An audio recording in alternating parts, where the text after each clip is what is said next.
வங்கியினுடைய ஒத்துழைப்பு என்பது அவசியமானதாக இருக்கிறது.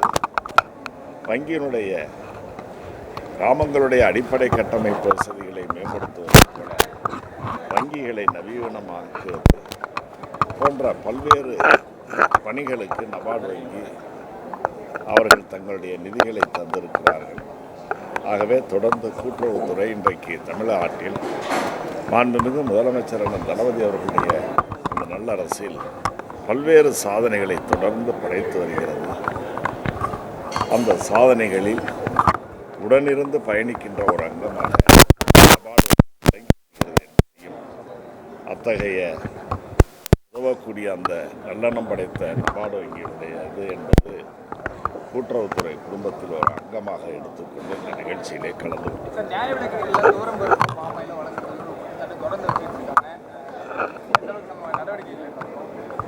இல்லை, அது உணவுத்துறை சார்ந்தது. ஆனாலும்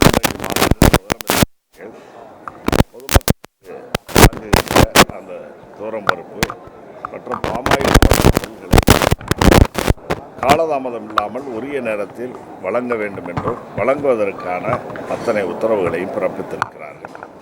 ஆக இனிமேல் காலதாமதம் இல்லாமல் தடைகள் இல்லாமல் வாடிக்கையாளர்களுக்கு தொடர்ந்து கிடைக்கும்.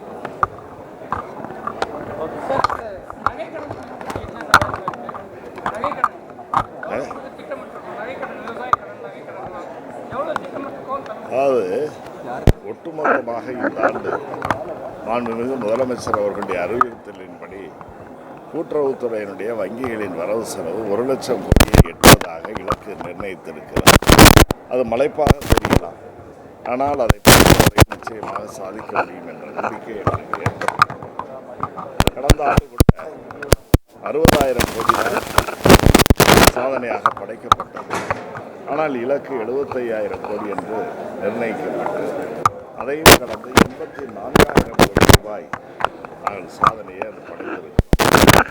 ஆக வைப்புகளை பெறுவதிலும் கடன்களை கொடுப்பதிலும் முனைப்போடு செயல்படுகின்றன. நிச்சயமாக இந்த ஆண்டு 1 லட்சம் கோடி என்ற முதலமைச்சர் அவர்களுடைய அந்த இலக்கை நிச்சயமாக எட்டி சாதனை பணிகள் நடைபெற்று வருகிறது.